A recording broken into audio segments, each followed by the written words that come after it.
Eu estava guardando esse segredo, morrendo de vontade de contar pra vocês, de compartilhar com vocês, de surtar com vocês, e agora eu finalmente posso fazer isso. Eu já assisti aos 8 episódios da primeira temporada de Shadow and Bone, ou Sombra e Ossos em português, uma série que estreia sexta-feira, 23 de abril, na Netflix. Se você não me conhece, eu sou a Mari, eu falo de entretenimento aqui no YouTube e eu tô quase chegando aos 30 mil inscritos. Então já aproveita e se inscreve no meu canal porque me ajuda muito.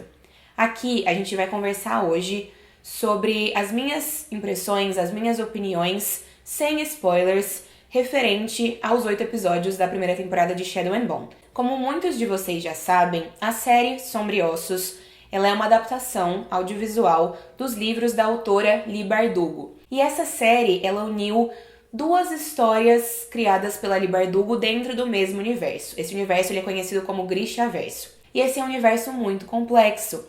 E por ser muito complexo, ele representa muitas possibilidades. Ele simboliza muitas possibilidades. Eu acho que logo na primeira temporada da série, a gente já percebe a grandiosidade desse universo e a alta produção dessa série. Essa é uma produção de muita qualidade.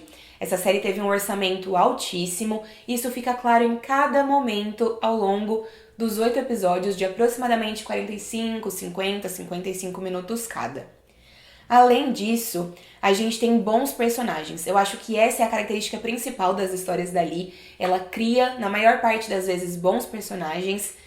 E esses personagens estão muito bem representados, muito bem escritos na narrativa. Então a gente consegue gostar dos personagens, torcer por eles.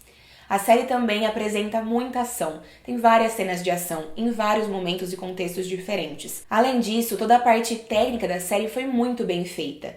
Os efeitos especiais estão muito legais. Nessa série, como eu disse, é de fantasia, então a gente tem um elemento fantástico, pessoas com habilidades específicas, que são os Grishas, e os efeitos especiais que traduzem os poderes dessas pessoas estão muito incríveis. O único efeito especial que eu achei um pouco esquisito em alguns momentos, não gostei tanto assim, foi o do poder da Alina. Mas de resto, tá tudo muito legal. A trilha sonora tá muito boa, os idiomas que foram construídos para os países fictícios do universo também foram muito bem feitos, é muito legal de ver isso ganhando vida.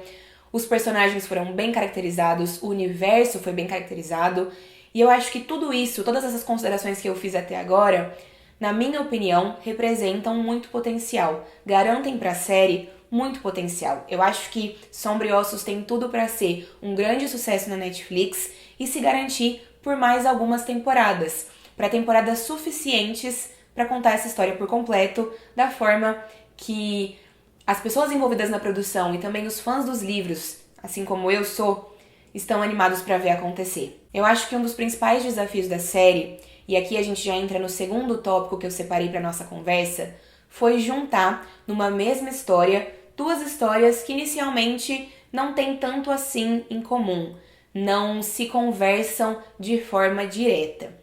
Então aqui na primeira temporada a gente tem como foco o livro Sombra e Ossos, que é o primeiro livro da trilogia Grisha, que conta a história da Alina, que tem a Alina como protagonista. E a gente tem também os personagens da duologia Six of Crows. E isso foi desafiador, eu imagino, para os escritores da série, porque o objetivo aqui era criar uma história prévia para esses personagens e conectar também o passado desses personagens com a trilogia Grisha. E eu acho que o objetivo da série toda, para além da primeira temporada, vai ser continuar fazendo isso. Eu tava muito animada para ver o resultado final dessa junção, porque eu amo a trilogia Grisha e eu amo muito Six of Crows. Então eu queria mesmo descobrir o que é que os escritores, os roteiristas tinham preparado pra gente. E eu posso dizer com tranquilidade que a junção das duas histórias foi feita de maneira muito bem amarrada. Faz sentido. A gente tem aqui a história da Alina do primeiro livro, no seu core, na sua essência. Existem mudanças nessa história, mas os acontecimentos principais, os rumos principais do primeiro livro estão aqui. Só que eles são apresentados com um complemento de outros personagens, dos personagens de Six of Crows, com 5 dos 6 corvos. E esses personagens, eles entram para deixar a história mais complexa, para deixar a história mais legal, mais interessante. Eu acho que isso foi feito muito bem. E aí, pensando principalmente nos corvos, a gente tem dois ângulos. A gente tem o ângulo da Nina e do Matthias, a gente acompanha os dois em alguns momentos, e a gente tem o ângulo do Cass com a Inej e com o Jasper. São duas coisas acontecendo paralelamente para esses personagens. Em relação a Nina e ao Matthias, primeiro, eu acho que eu posso dizer que muito do que a gente vê de passado dos dois no livro Six of Crows aparece aqui. E aí a série encaixa a história deles dentro do contexto geral, fazendo total sentido. Já quando o assunto é o Cass, a Inej e o Jasper, a gente acompanha eles do começo ao fim numa missão. E eu sei que muitos de vocês estão se perguntando, mas será que a gente já vai ver um pouco do passado desses personagens aqui? Do passado mais distante desses personagens aqui?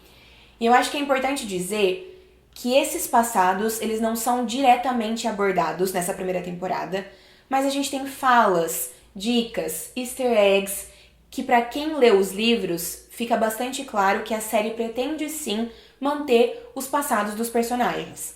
Talvez fazendo algumas pequenas alterações, como tem feito com a série toda, mas mantendo ali a essência da história que criou esses personagens, que fez esses personagens se tornarem quem eles são. E para os fãs do Island, eu já quero avisar que tem uns dois breves momentos que já sugerem que o caminho está sendo pavimentado para a entrada do personagem numa possível segunda temporada. Vocês vão pegar essas diquinhas, são muito leves e foram colocadas ali para os fãs dos livros. Vamos tirar um momento da nossa conversa também para falar sobre o desempenho dos atores na primeira temporada? Tô tentando cobrir vários pontos da série sem entrar em spoilers e eu acho que falar do desempenho, da performance dos atores é uma boa pedida. Eu quero começar esse tópico, enaltecendo Danielle Galligan. Eu sei que quando ela foi escalada para interpretar a Nina Zenik, muitos fãs se decepcionaram um pouco com essa escolha, porque a Nina, nos livros, ela é descrita como uma mulher curvy, ou seja, uma mulher com curvas. E as fotos que tinham saído da Danielle caracterizada de Nina, ou até mesmo da Danielle na vida dela, não tinham deixado muito claro o tipo de corpo que ela tinha. Eu acho que quando você lê um livro, você imagina um personagem de diferentes formas, né? Cada pessoa imagina um personagem de uma forma diferente. E eu sei que muitos dos fãs imaginaram outros tipos de corpos para essa personagem. Mas a Danielle claramente não é o padrão magra hollywoodiano.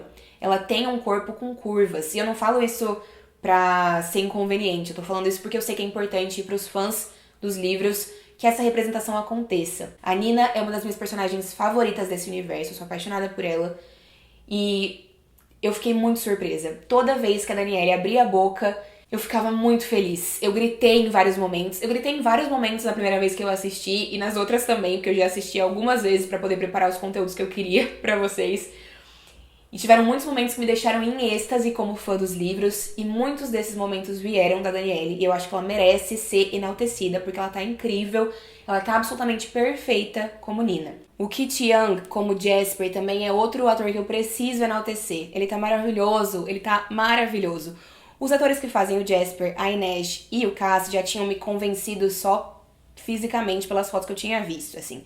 Eles eram exatamente quem eu tinha imaginado, eu acho, assim, pros personagens. Então eles estão maravilhosos. O ator que faz o Matthias também tá incrível. A atriz que faz a Alina, a Jessie Melly, tá maravilhosa. Eu acho que esse é um elenco de muita força e que tem muito a ver com esses personagens. O Ben Barnes, por exemplo, que interpreta o General Kirigan, que é o Darkling, né? Não existe ninguém que poderia... Na minha opinião, não existe ninguém que interpretaria o Darkling do jeito que o Ben Barnes faz aqui. O Ben Barnes dá o tom exato que esse personagem precisa. Ele tem expressões no lugar certo, ele tem entonações no lugar certo, emoções no lugar certo. Toda vez que ele interage com qualquer outro personagem, tudo tá certo, sabe assim, tudo tá no lugar. Duas atrizes que não tinham me convencido só pelas fotos e pelo trailer são as atrizes que fazem a Jenya e a Zoya. Mas elas estão incríveis aqui também, maravilhosas. Inclusive, eu sei que rolou uma comoção recente no fandom, porque saiu uma matéria falando sobre como a personagem Zoya tinha algumas atitudes racistas em relação à Alina na série. E eu não entendi de onde surgiu isso. Eu acho que veio principalmente de uma falta de comunicação, mas eu posso garantir para os fãs que esse não é o enredo da personagem ao longo da temporada. A gente tem um comentário que ela faz direcionado à Alina, que também foi um comentário meio solto, que não se encaixou direito com o resto que a personagem apresenta nos outros episódios, mas é só um comentário. Não é isso que dita o tom da Zoya na série. Inclusive, eu acho que a Zoya da série tem mais profundidade e é uma Zoya mais gostável do que a Zoya do primeiro livro. Um personagem que eu não gostei muito da caracterização, achei que acabou ficando um pouco forçado, é o personagem David. Eu não sei exatamente se foi o ator ou se foi o tom que a série acabou dando pro David mesmo. Eu sei que ele é um personagem mais introspectivo, que não é muito sociável, então ele já tem essas características ali, mas eu acho que a representação disso na série, pra mim, soa um pouco estranha. Não me convenceu muito. E agora, pra gente terminar esse tópico, eu quero falar dele. Vamos falar sobre o mal. Eu sou fã do mal nos livros, eu gosto do mal nos livros. Eu reconheço as problemáticas, eu sei que tem algumas atitudes que são meio incoerentes e que desagradam os fãs dos livros, também me desagradam. Mas, de forma geral, eu gosto do personagem porque eu consigo enxergar as coisas boas nele. E eu torço por Malina. Mas a produção da série enxergou a necessidade de trazer mudanças para esse personagem. De construir um personagem que o público conseguisse gostar mais facilmente. Eu acho que é importante a gente saber aqui que as características boas do mal nos livros, que as características que ele tem positivas, são mantidas e são amplificadas. E a gente tem algumas mudanças em atitudes, em falas, em pensamentos que cercam a história do mal logo na primeira temporada para transformar ele num personagem que consiga se relacionar melhor com o público. Inicialmente, quando eu vi o Archie Renault como o mal, escalado para ser o mal, eu fiquei um pouco na defensiva, porque ele não era o mal descrito pelos livros. Ele era bem diferente e não era como eu tinha imaginado. Mas eu acho que a escolha do Archie como mal reflete as mudanças que a série se propõe a fazer. E ele dá um show ao longo dos 8 episódios. Ele tá muito bem nesse papel também. A mudança do mal enquanto personagem é uma das mais significativas da série em relação ao livro, ao primeiro livro, Sombriossos. Mas existem outras mudanças também. A gente tem alguns personagens tendo características diferentes do livro, ou sendo colocados em situações que não aparecem no livro, até porque os livros da trilogia são em primeira pessoa, então a gente só vê as coisas pelo ponto de vista da Alina. Eu pretendo fazer um vídeo em breve falando sobre todas as mudanças que eu consegui identificar na primeira temporada em relação ao livro Sombriossos, e eu não posso ser muito específica aqui, mas eu acho que eu posso tranquilizar os fãs de que as mudanças existem, mas as mudanças foram feitas para melhorar a história na maior parte do tempo. Ao mesmo tempo, eu não gosto de algumas mudanças que a série faz também, mas isso vem de 2 motivos. Ou porque eu acho que determinada mudança tirou um pouco de peso de algo que, na minha opinião, era importante para a história, ou porque a mudança veio de forma a deixar a narrativa um pouco mais confusa. E aproveitando que eu falei isso, eu já quero puxar para o 5º e último tópico desse vídeo, que são os pontos negativos. Eu acho que é bom começar dizendo que os fãs dos livros vão sim ficar felizes com a série. Eu acho que é impossível não ficar feliz, não ficar animado. E eu também acredito que a série vai conquistar todo um novo público que ainda não conhece essa história. Mas existem alguns pontos negativos, na minha opinião, e eu vou compartilhar com vocês. E eu acredito que quando vocês terminarem de assistir a série, vocês vão se sentir de forma parecida a que eu me senti depois que eu terminei. Primeiro, o universo ele é muito difícil de compreender. Eu já acho que o universo é difícil de compreender nos livros. Na série, isso ficou ainda mais nítido. E o poder Grisha, que é o elemento fantástico, também é difícil de compreender. Os tipos de poderes Grishas não são explicados com clareza aqui. E aí eu já quero puxar esse momento para indicar os 2 vídeos que eu fiz aqui no canal, explicando o universo, explicando os tipos de poder Grisha. Se alguém que vocês conhecem não conhece a história e tá meio por fora e quer saber se vai assistir ou não, indique esses 2 vídeos, porque eu acho que eles vão ser bastante esclarecedores para quem não conhece nada sobre o universo Grisha e quer assistir a série. Além disso, a gente tem diálogos rápidos o tempo todo com informações muito importantes, cruciais para o entendimento da narrativa. O que significa que você tem que estar o tempo todo prestando atenção. Você não pode se distrair. Às vezes, a gente tem uma fala vindo de um personagem figurante quase, coadjuvante, mas que vai influenciar toda a narrativa seguinte. Então, se você não presta atenção, se você perdeu o que foi dito, vai ficar confuso, você não vai entender o que está acontecendo. E isso é difícil até para quem já leu os livros, porque a gente tem toda uma parte da história que a gente não conhecia, que foi criada para a série, que não existe nos livros. Por conta de tudo isso, eu acho que a série se beneficiaria muito de 2 episódios extras. Seria incrível se ela tivesse 10 episódios ao invés de 8. E eu sei que era a ideia original da produção da série, do Eric, que é o showrunner, mas por questões de orçamento eles precisaram enxugar a narrativa em 8 episódios. E isso prejudica um pouco a dinâmica da série de forma geral, na minha opinião. Mas, se eu for pensar num balanço geral, a série é muito boa, ela tem pontos negativos, ela tem pontos de melhora, e eu acho que no futuro tudo isso pode ser trabalhado com um pouco mais de calma. Se a série for um sucesso, eu inclusive acho que ela vai ter mais episódios nas próximas temporadas. A série como um todo é uma produção de muita qualidade, o universo ele é incrível, ele tá bem representado, tem pessoas muito boas envolvidas nessa produção, o elenco tá maravilhoso. É difícil um elenco me agradar tanto quanto esse me agradou. Eu tô muito contente de forma geral. Os personagens estão ali e eles são os personagens que a gente conhece, não há dúvidas disso. Vocês vão amar muitas coisas e eu tenho certeza que vocês também vão terminar apontando uma ou outra coisa que talvez pudesse ter sido diferente. Foi isso que eu pensei e foi assim que eu decidi encerrar esse vídeo. Eu espero, do fundo do coração, que esse vídeo tenha ajudado um pouquinho com a ansiedade de vocês, tenha respondido algumas perguntas, porque eu sei que vocês estão muito animados. Eu tava muito em surto antes de conseguir receber a série, querendo assistir, querendo criar conteúdo, querendo falar sobre isso, e sei que vocês também estão. Eu vou continuar aqui no canal surtando com Shadow and Bone pelos próximos dias, pelas próximas semanas, e se Deus quiser, na verdade, pelos próximos anos, né? Queremos renovações, até onde eu sei tá praticamente garantido uma segunda temporada. Vamos ter que esperar a informação oficial.